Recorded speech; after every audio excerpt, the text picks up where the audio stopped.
My name's Dan Snow and I want to tell you about History Hit TV. It's like the Netflix for history. Hundreds of exclusive documentaries and interviews with the world's best historians. We've got an exclusive offer available to fans of Timeline. If you go to History Hit TV, you can either follow the information below this video or just Google History Hit TV and use the code TIMELINE. You get a special introductory offer. Go and check it out. In the meantime, enjoy this video. Franz Stangl was in charge of a massive killing machine. He was responsible for the deaths of 800,000 people. Wiesenthal starts getting on his case. His plan was to smoke him out. They were fiercely loyal to the old Germany, to the Reich. He was an enormous fish for the Germans to bring back.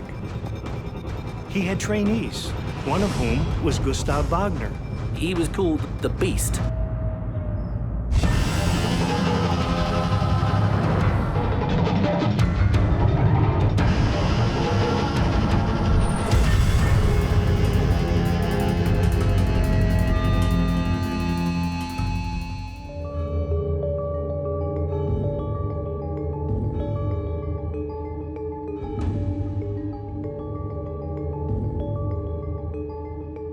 Simon Wiesenthal is the world's most famous Nazi hunter. In his office at the Jewish Documentation Center, he keeps files on hundreds of fugitive war criminals. It is solitary work. But today brings an unexpected turn.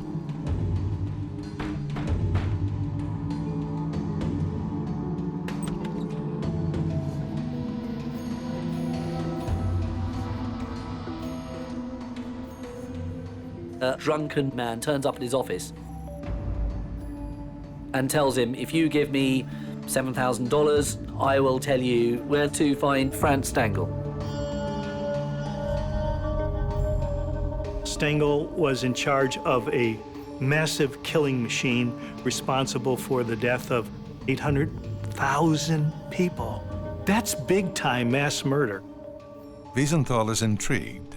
Franz Stangl is high on his list of wanted war criminals, but he can't help but be suspicious of the unusual offer.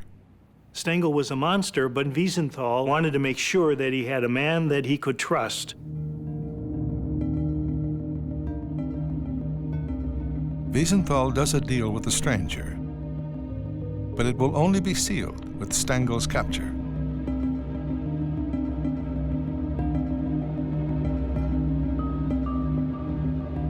He does find out from the man where he's working and his address. Stangl and his family are in Sao Paulo, Brazil. Simon Wiesenthal never sees the mysterious informant again. He's carried a photo of Franz Stangl in his wallet for years. Now, it's time to bring the Nazi to justice.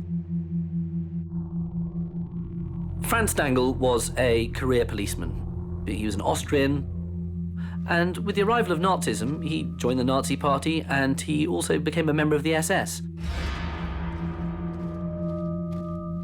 Then he worked his way up the Nazi Party ranks. Stangl was drafted into a special program in Austria at Hartheim Castle. He takes part in the T4 program. People who are crippled or mentally handicapped are gassed to death on the grounds that they are Untermenschen, they are inferior beings. It was a training school for mass murderers. They were carefully groomed. Can you stand there and watch people being injected? Can you stand there and watch 150 people being gassed in a chamber? He enjoyed murdering people in Hartheim. He was a passionate believer in Hitler's theories of race and the superiority of the Aryans. Himmler, who was the head of the SS, personally selected Franz Stangl to supervise this place. He appointed him to that post because he knew that he could handle it. By the time they finished, they had murdered around 30,000 people.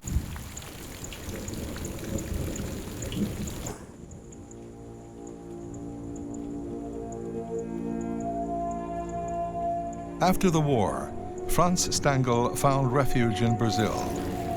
He built a comfortable life for his wife and 3 daughters. There's a big German community in Sao Paulo. It's like home from home. He's happy.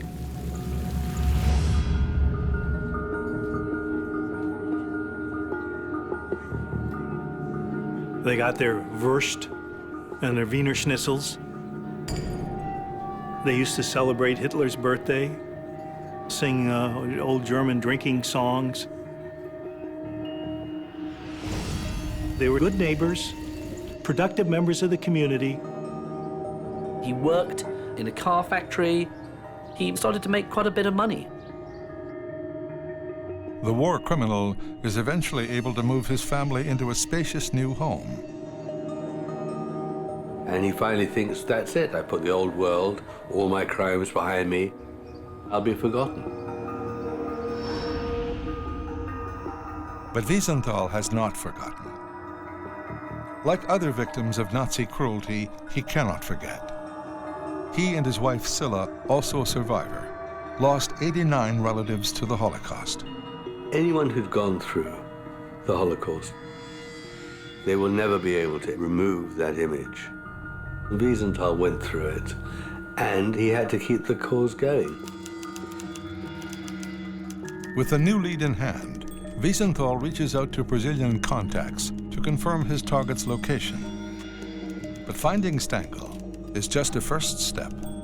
Bringing him to Europe to face justice is a much more difficult task. After Wiesenthal's discovery of Stangl, he didn't just want to phone up the Brazilians to try and get the extradition in place, because he knew that things would leak and Stangl would just flee.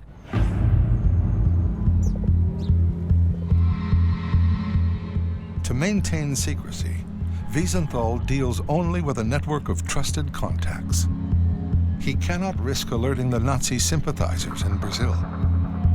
Every major country in South America had huge pockets of Germans. They were fiercely loyal to the old Germany, to the Reich. Nazi loyalty could jeopardize Wiesenthal's plan. Franz Stangl may have friends willing to protect him, friends ready to do whatever it takes to stop a famous Nazi hunter.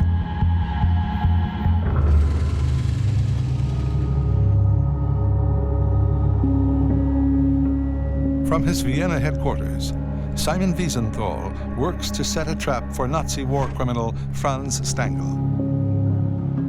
He consults government sources and scours historical archives for buried information.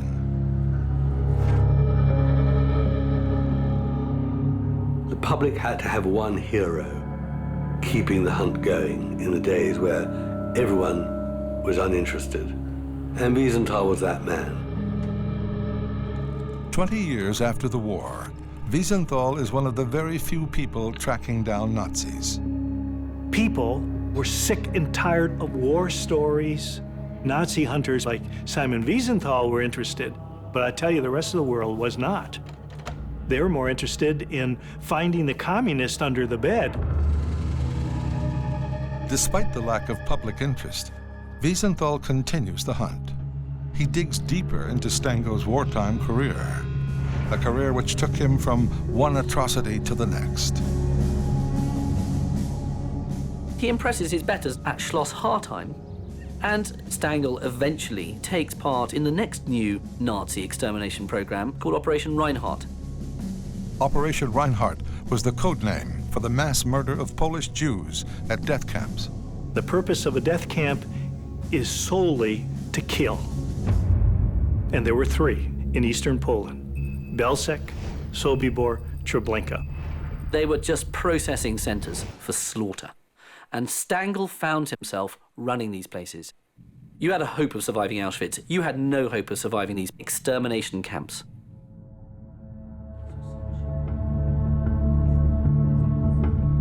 Only a handful of people ever escaped. Wiesenthal tracks some of them down. As witnesses to genocide, they expose the inner workings of the Nazi killing operation and Stangl's central role in it.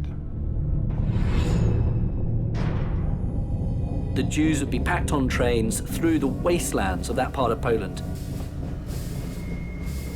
And they'd arrive at this station in the middle of nowhere. And the station would have flowers and a clock and a timetable.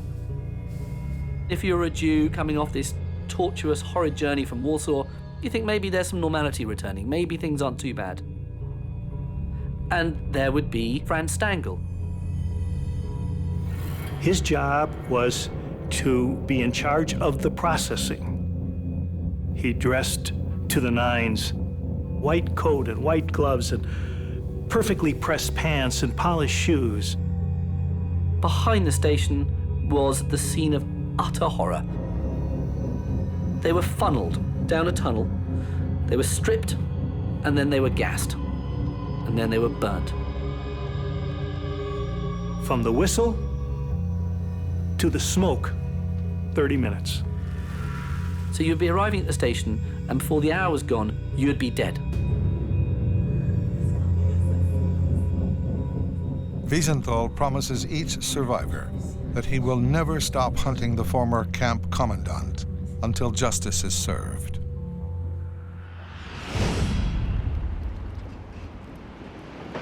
Meanwhile, in Germany, an historic trial underscores the urgency of Wiesenthal's mission.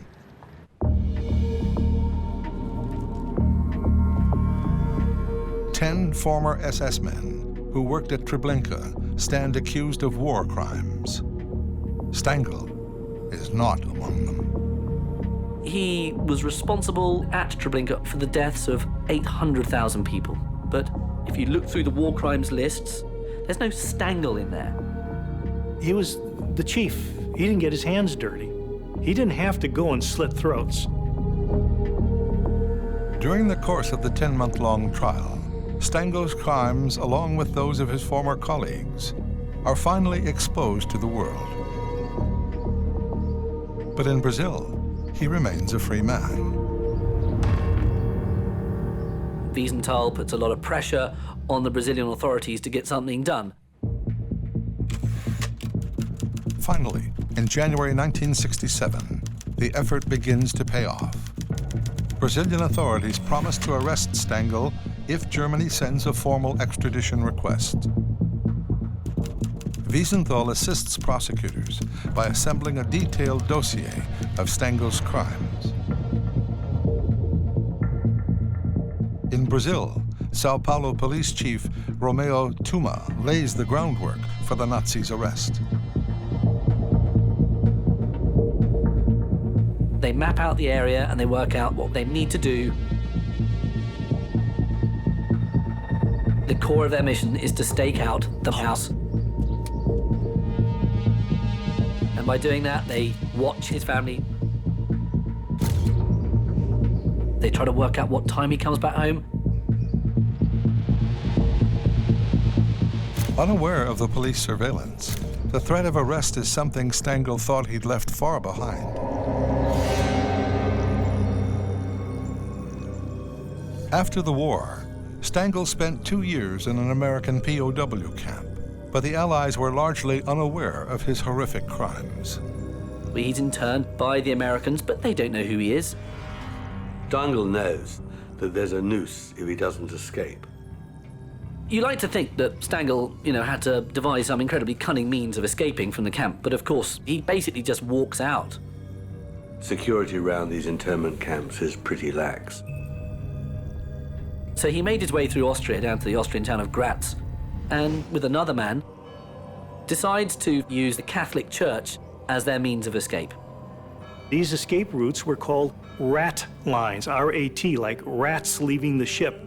The most famous rat line was called the Vatican rat line in Rome. And he heard there was an Austrian bishop in Rome by the name of Alois Hudal. Hudal is at the heart of this Nazi escape network. And Hudal welcomes them and says, "I've been expecting you." Hudal says, "Could you fill out a little CV, a little resume of your career during the war?" Funnily enough, you can't find the words either Treblinka or Sobibor on them. He got immigration cards for Stangl to go to Syria. From Syria in 1951, Stangl and his family sail for a new life in South America. 16 years later, Stangl's world is about to crumble. This man was responsible for so much death, was unmolested for so many years. It's time to get this guy.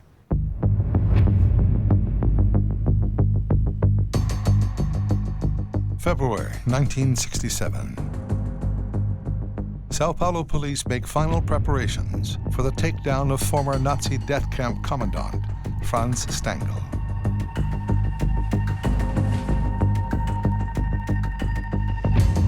Chief Tuma receives the crucial extradition document that greenlights the mission.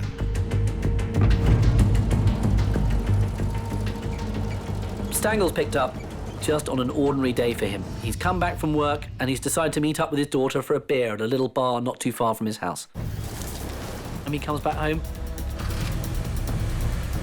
Suddenly a squad car turns up. Policemen get out.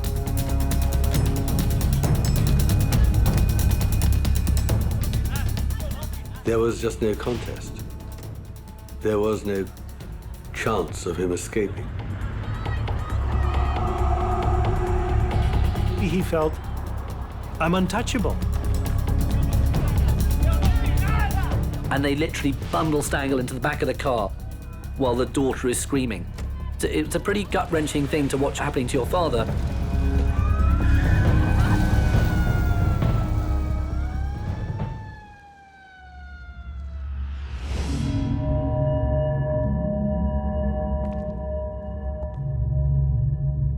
Police take Stangl to prison to await extradition. 5,000 miles away in Vienna. What Simon Wiesenthal doesn't know is that Stangl's capture will eventually put him on the trail of another major war criminal. When questioned, the former death camp commandant insists his job was simply to record the victims' names before they were gassed. One of those banal excuses these Nazi war criminals always gave was, I was just obeying orders. I'm not going to admit that I did something wrong because I didn't do anything wrong. He lacked the absolute moral bravery to have to say, look, I think that's a bad thing to do and I want no part of it. Stangl was one of those people without whom Nazism could not have functioned.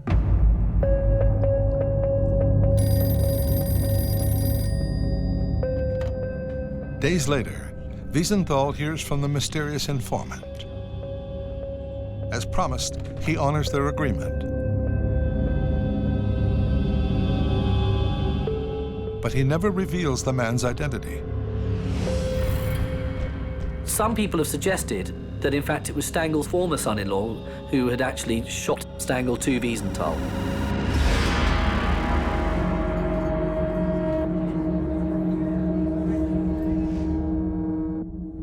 The reason why he was suspected, they had rather spectacularly fallen out. He had divorced Stangl's daughter.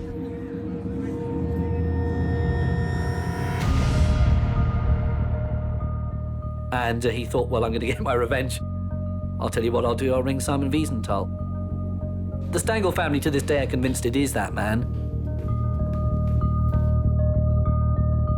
In June 1967, Franz Stangl arrives in Germany to face charges of genocide. He was an enormous fish for the Germans to bring back. The Stangl trial was another one of those key moments in Holocaust history, fundamentally, because people hadn't quite realized what had been going on in these camps, and the fact that people like Stangl were still alive. And they had been working anonymous, boring, quiet lives on the other side of the world for so many years. They don't come with big horns, blood dripping off their fangs. They look like your local cab driver, the local grocer. On December 22, 1970, Simon Wiesenthal watches from the gallery as the court's verdict comes down. Guilty. For his role in the murder of 900,000 people, Franz Stangl is sentenced to life in prison. It takes 3 years, according to Wiesenthal, for Stangl eventually to be brought to justice. And of course his family were maintained that he was an innocent man, but of course Stangl was not an innocent man. Finally, 25 years after the fall of the Nazi regime, Simon Wiesenthal closes the file on Franz Stangl. 4 months later, Stangl agrees to a prison interview with celebrated journalist Gita Sereny. In the interview, he drops a bombshell, one that will put Simon Wiesenthal back in the hunt for another major Nazi criminal. When he sat down in the prison and was interviewed, he revealed the secret about his past. He quite happily shopped to his old friend Gustav Wagner.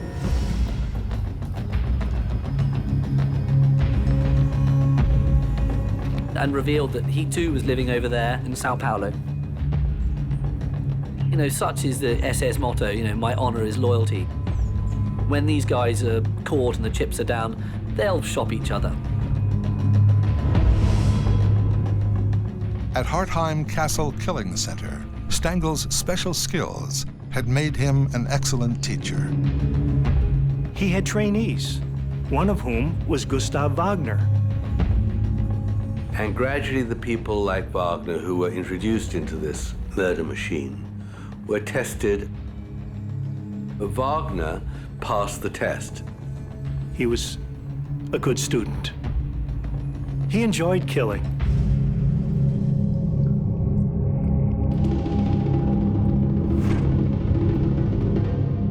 One day after giving up his fellow SS officer, Franz Stangl dies of a heart attack. He lived a good life until he was 63. The guy only spent 1 year in a nice prison in Dusseldorf.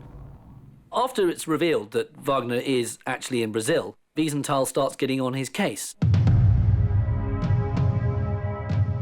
Gustav Wagner was one of the most vindictive, sadistic mass murderers in the world, who just glorified in playing God.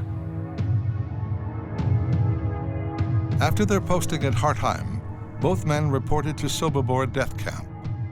Stangl was the new commandant, Wagner his deputy.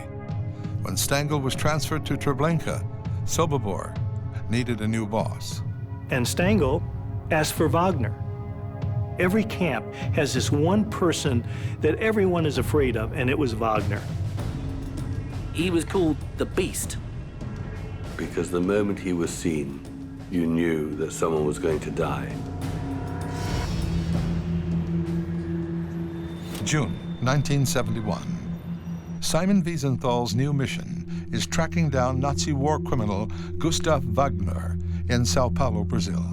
Wiesenthal knows that Wagner is there, but doesn't know the name under which he's living.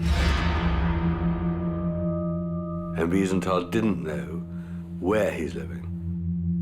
His contacts in Brazil find a copy of Wagner's first Brazilian passport, but the address listed is long out of date. New leads prove scarce, but the memory of the Nazi and his crimes never fade for Sobibor survivor Thomas Blatt.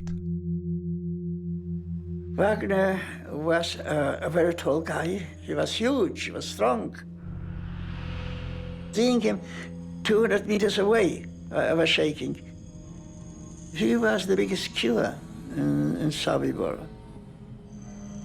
He was terrible, very sadistic. I was beaten so many times for him. His greatest trick was to be able to shoot a father and son with one bullet, force the father and son to lean their heads together. He found a woman who smuggled her baby into a knapsack into the camp. He brought the baby and mother outside, made the mother kneel, and he shot the baby first. I'm sorry. I'm sorry. And then he shot her. He had successfully murdered over 200,000 people. Like his mentor Franz Stangl, Wagner eluded the Allies after the war. He returned home to Austria, He was still there when Stangl came looking for the ratline. Stangl was walking through there. Suddenly there's a kind of a wolf whistle or a whistle from a building site, and it's, "Hi, Franz." And who is it? It's his old friend Gustav Wagner.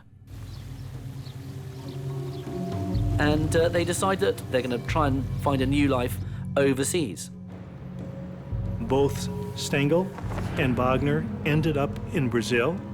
They started off together, they ended up together, they lived about 30 miles apart. It's almost chilling to reflect upon the fact that when these Nazis were on the run or in their new lives, a lot of them used to be very friendly with each other. Eichmann and Mengele would meet sometimes in the ABC Cafe in Buenos Aires. And with Stangl and Wagner, it was just the same. Once in a while, they would meet up for some drinks, something to eat. One would shudder to think of what they actually discussed. He just becomes part of the German community in the hills outside Sao Paulo. He marries a local woman who's got children till the woman dies, and he is then left alone.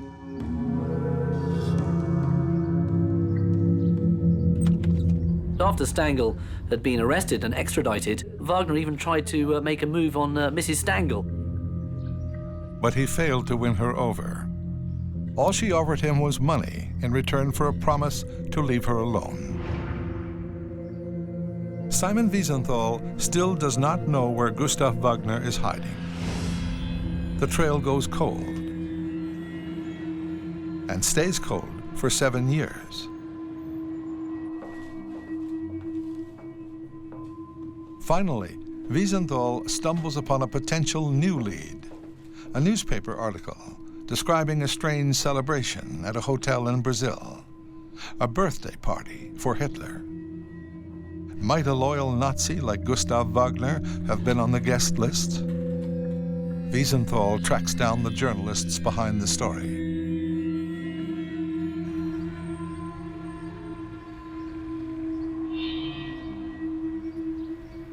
By that time, I was a staff photographer from Jornal do Brasil. And my boss said, "Well, we have an assignment. Somebody sent to the newspaper anonymous invitation. This is like a Nazi meeting to celebrate Hitler's birthday, but it was all in code." So I said, "Well, okay, let's go hunt Nazi."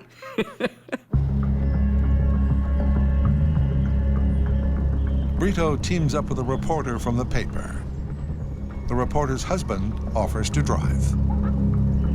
And we drove hours and hours and hours, and we couldn't find a thing, a person, not even a cow.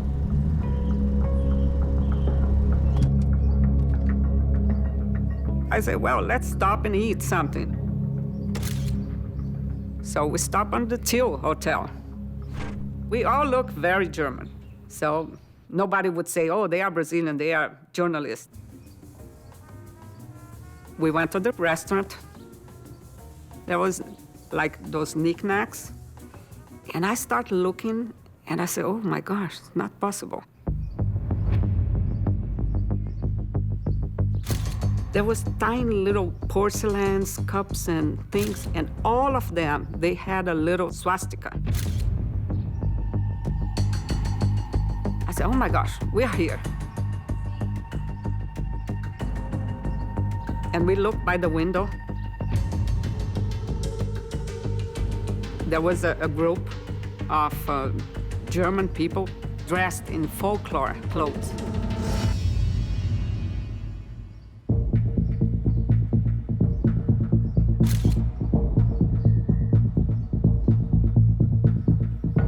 We went to this area on the back where they were. I tried to put the writer and the husband in an angle that I would look like I was taking their picture, but actually I was focusing the group.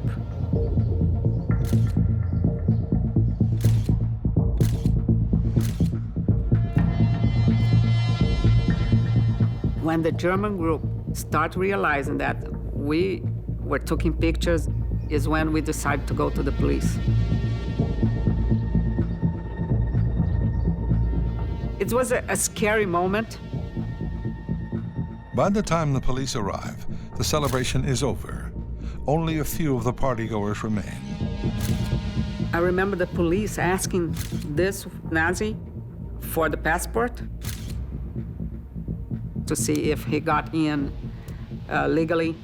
It starts an argument between the police and the owner of the hotel. The angry hotel guest is defiant. Police decide to search his room. And I remember the police in his room and opened a bedside table, and there was a gun there, fully loaded, plus a box of munitions. So he was not here for fun. When the police found the gun, the man was out of his mind. The owner of the hotel was screaming. He started running after us.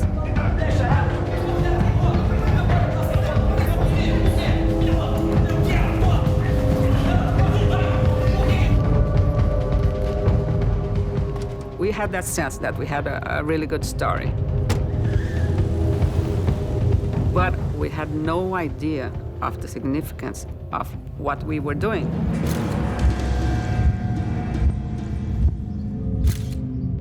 Brazilian journalists have stumbled upon a bizarre birthday party for Hitler. The extraordinary pictures are shown around the world.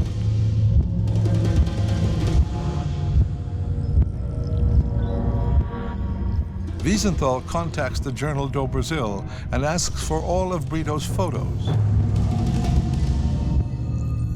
But when he searches through them, Gustav Wagner's face is absent.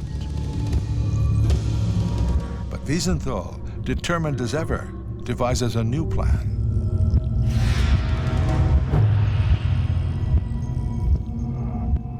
He was afraid that Wagner would get whiff of this thing and run. So he played a game, a kind of game that Wagner himself would play. He sent one of the pictures back to the journalist, and he put Wagner's name under it and Wagner's SS number and said, "Print it." The Brazilian paper runs a story detailing Wagner's war crimes.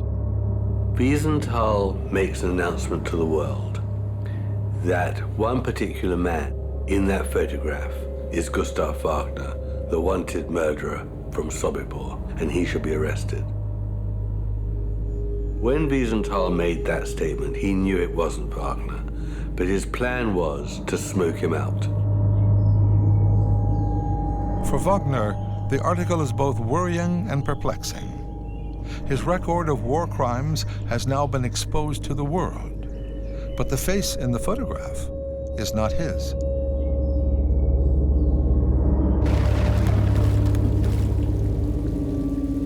There is some discussion among scholars that a few days later, this German that was identified as Wagner was murdered. Nobody knows by whom.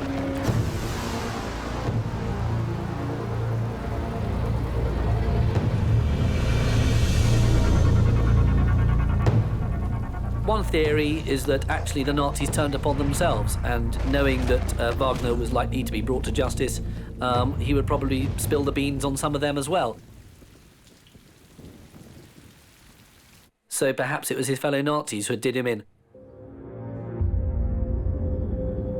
So Wagner got nervous. He figured, if they got this guy, better to be protected by the police than to be killed. So he turned himself into the police.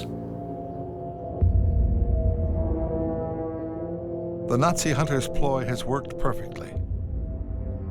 In police custody, Wagner admits to being at Sobibor, although he denies any involvement in the atrocities. Police can see he's not the Nazi in the pictures. If they can't prove he's a war criminal, he'll walk free in 48 hours.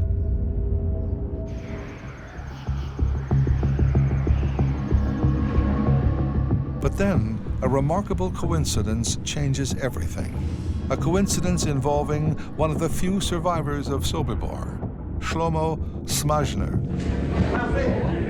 Senhor Gustavo, o senhor é mesmo o homem que foi julgado em Nuremberg e condenado? One day, Shlomo, who was living in Brazil, was watching evening television The set flashed a figure of Gustav Wagner. Slow-mo exploded. He couldn't believe that he and Wagner were breathing the same air. So he jumped on a plane and he went down to Sao Paulo and he went to the police station. Authorities now have the perfect opportunity to nail Wagner. Police Chief Tuma arranges a face-to-face meeting between the former victim and his tormentor. Este homem está dizendo que o senhor era o chefe do campo de concentração. Não, essa não é verdade. Chefe foi Stangl. Stangl, Franz Stangl. Agora, chefe, Spitz, era Oberscharführer Gustav Wagner. Ele fala... He doesn't dream that in that situation, one of the very few people to survive Sobibor should be in the same city and come up to him.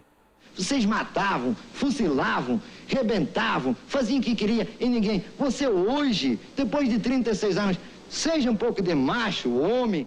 And he says to Shlomo, you should be grateful to me I let you live. I mean, that is just the most astonishing admission of guilt. His identity confirmed, Wagner is now held pending extradition. Everybody wanted Wagner. Poland wanted him because Sobibor. West Germany wanted him for major war crimes. Israel wanted to hang him. He knew that he was on a conveyor belt to stand trial and spend the rest of his life in prison, just like Stangl and others had. He was terrified with that prospect. While he's in custody, Wagner goes seriously over the edge. Brazilian prisons are not very pleasant places.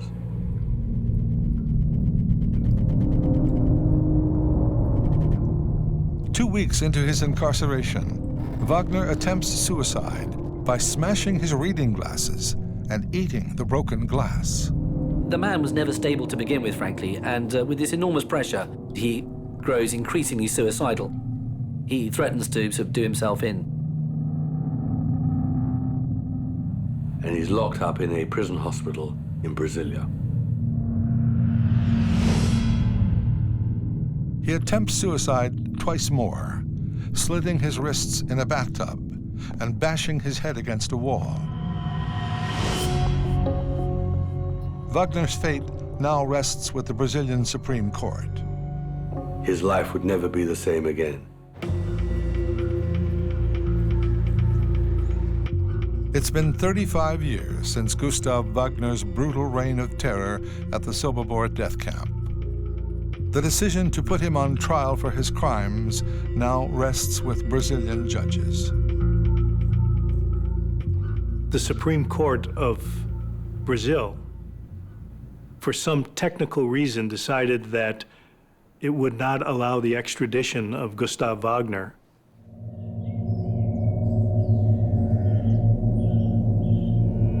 And the Brazilians released Wagner to go back home.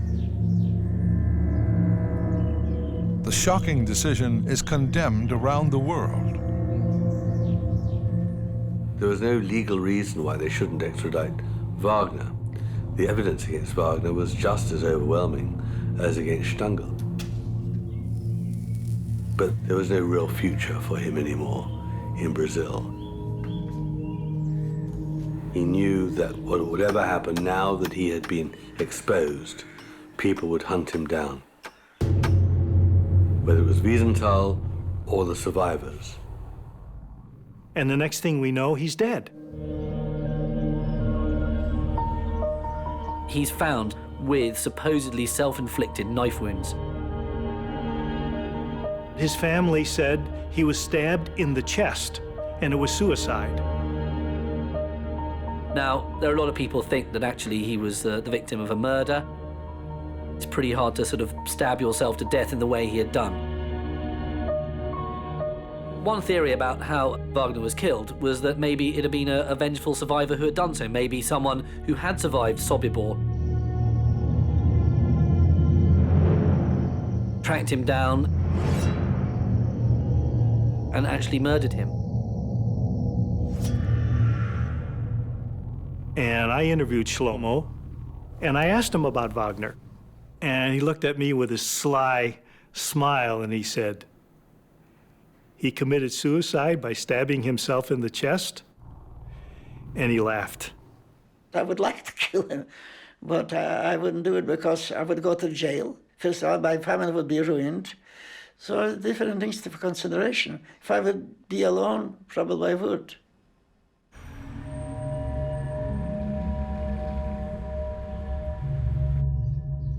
Wagner escaped justice. He should have suffered the trial and suffered long imprisonment. He'd enjoyed many years of happy life in Brazil, which he shouldn't have been allowed to enjoy.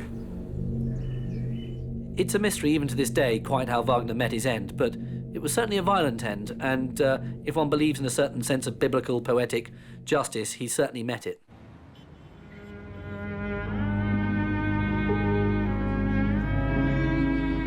Simon Wiesenthal, history's most famous Nazi hunter, claims responsibility for bringing hundreds of Nazis to justice.